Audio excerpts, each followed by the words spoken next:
Hello மக்களே, welcome to கண்ணம்மாஸ் kitchen. இன்றைக்கி நம்ம வீடியோவில் சூப்பரான டேஸ்டியான எல்லாருக்கும் ரொம்ப ரொம்ப பிடிச்ச பூரி உருளைக்கிழங்கு ரெசிபி தான் எப்படி பண்ணலான்னு பார்க்கலாம் வாங்க. முதல்ல நான் பூரி பண்ணுறதுக்கு மைதா மாவு எடுத்துக்கிறேன். உங்கள்கிட்ட கோதுமை மாவு இருந்துச்சுன்னா நீங்கள் கோதுமை மாவு எடுத்துக்கலாம். அதுக்கப்புறம் ஒரு 1/4 டீஸ்பூன் வந்துட்டு பூரி உப்பெல்லாம் வரதுக்காக சோடா உப்பு, அதுக்கப்புறம் நார்மல் சால்ட், டேபிள் சால்ட் போட்டுக்கலாம். அதுக்கப்புறம் தேவையான தண்ணி ஊற்றி கொஞ்சம் கொஞ்சமாக பிணைஞ்சு எடுத்துக்கலாம்.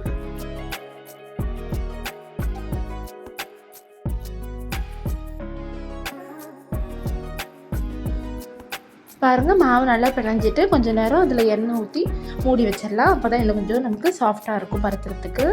பாருங்கள், இந்த மாதிரி சின்ன சின்ன பாலாக உருட்டி எடுத்துக்கலாம்.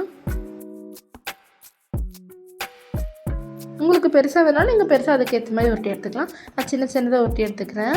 பாருங்கள் எவ்வளோ குட்டியாக வந்துருக்குன்னு. குட்டி குட்டி பூரி பண்ணிக்கலாம். உங்கள் குழந்தைங்களுக்காக இந்த மாதிரி குட்டி குட்டி பூரி பண்ணிக்கோங்க. இந்த மாதிரி ஒரு டிஃபன் பாக்ஸை வச்சு நீங்கள் நார்மலாக பருத்திட்டு அதில் வச்சு ரவுண்ட் பண்ணி எடுத்துக்கோங்க.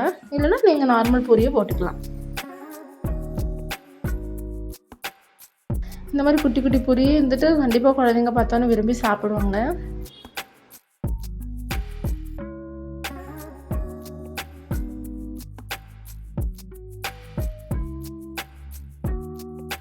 ஏன்னா நல்லா ஹீட் ஆன பிறகு நம்ம பருத்தி வச்சுருக்க ஒவ்வொரு பூரியும் எண்ணெய்க்குள்ளே இறக்கிடலாம்.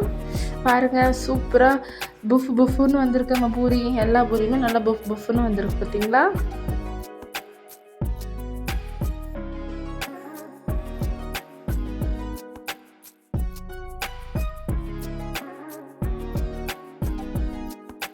பூரி பாருங்கள் அழகாக உப்பி சூப்பராக வந்திருக்கு.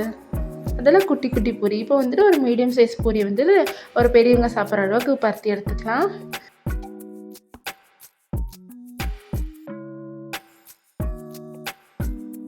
பாருங்கள் எவ்வளோ உப்பெல்லாம் சூப்பராக வந்திருக்குது. ரொம்ப தீய விட்டுறக்கூடாது. அடுப்பு ஒரு சிம் டு மீடியம் ஃப்ளேம்லேயே வச்சுக்கோங்க. ஏன்னா நல்லா காஞ்சிருச்சுன்னா மோஸ்ட்லி சிம்மில் வச்சு வறுத்துக்கலாம். இதே மாதிரி நீங்கள் எவ்வளோ பருத்திருக்கீங்களோ அத்தனையும் போட்டு எடுத்துக்கோங்க. இப்போது அதுக்கு எப்படி சூப்பரான உருளைக்கிழங்கு மசாலா செய்யலான்னு பார்க்கலாம். அதே கடாயில் தேவையான அளவுக்கு எண்ணெய் ஊற்றிக்கோங்க. கடுகு நல்லா பொரிஞ்சதும் ஒரு கையளவு நல்லா தாராளமாக சேர்த்துக்கோங்க கடலைப்பருப்பு. கடலைப்பருப்பு நல்லா எண்ணெயில் பொரிஞ்சு வரணுங்க. அதுக்கப்புறமா பச்சை மிளகா, வரமிளகா, கருவேப்பிலை எல்லாம் சேர்த்துக்கலாம். பொடி பொடியாக நறுக்கி வச்சுருக்க பெரிய வெங்காயத்தை சேர்த்துக்கிறேன். நல்லா கண்ணாடி மாதிரி பெரிய வெங்காயம் வதங்கி வந்திருக்கணும். அப்புறம் தேவையான அளவுக்கு உப்பு,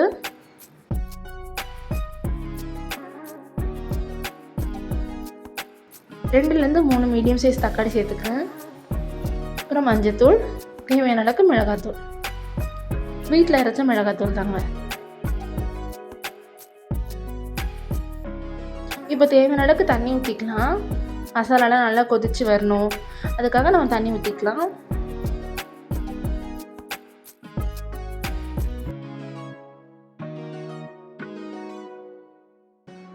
உருளைக்கிழங்கு நான் ஒரு பக்கம் வேக வச்சு வச்சுருந்தேன். இப்போ அதெல்லாம் உரித்து எடுத்துக்கலாம். இப்போ உரித்து வச்ச உருளைக்கிழங்கு தோலெல்லாம் எடுத்துகிட்டு மசிச்சு இதில் சேர்த்துக்கலாம். அப்புறம் கொத்தமல்லி தூளை தூவிக்கலாம். இப்போ எல்லாத்தையும் சேர்த்து நல்லா கிளறி விட்டுக்கோங்க.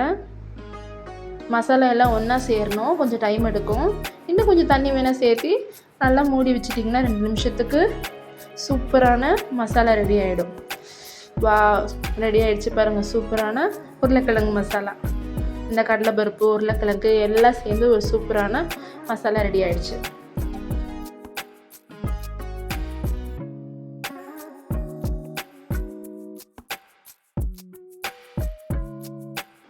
கொஞ்ச நேரத்தில் இந்த மசாலா ரெடி பண்ணிடலாம். இதில் நான் தேங்காய் பால் எதுவும் அரைச்சி ஊற்றலை, கடலை மாவும் கரைச்சி ஊற்றலை. ஆனாலும் இந்த கெட்டியாகவும் நல்லா டேஸ்டியாகவும் இருக்குது பாருங்கள். சுட சுட பூரியும் இந்த கம கமன்னு இந்த மசாலாவும் வச்சு சாப்பிட்டா அல்டிமேட்டாக இருக்குங்க. வா, பார்க்கவே ரொம்ப டேஸ்ட்டாக இருக்குது. சாப்பிட்டாலும் இந்த டேஸ்ட்டு சூப்பராக தாங்க இருக்கும். சுட சுட இந்த பூரி கூட செஞ்சு வச்சு உருளைக்கிழங்கு மசாலா வச்சு சாப்பிடும்போது ஆஹா, அல்டிமேட்டாக இருக்குங்க டேஸ்ட்டு.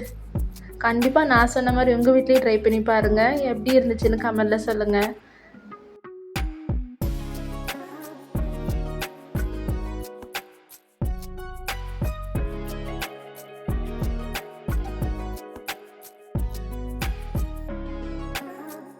பூரி நல்லா மொறுமொறுன்னு நல்லா சாஃப்டாகவும் இருக்குது அதே நேரத்தில்.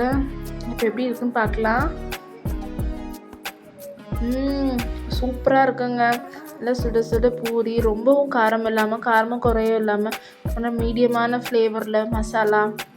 கண்டிப்பாக இந்த ரெசிபி உங்கள் வீட்டில் ட்ரை பண்ணி பார்த்துட்டு எப்படி இருந்துச்சுன்னு கமெண்ட்டில் சொல்லுங்கள்.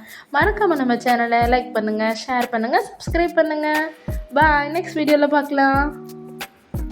தேங்க்ஸ் ஃபார் வாட்சிங்.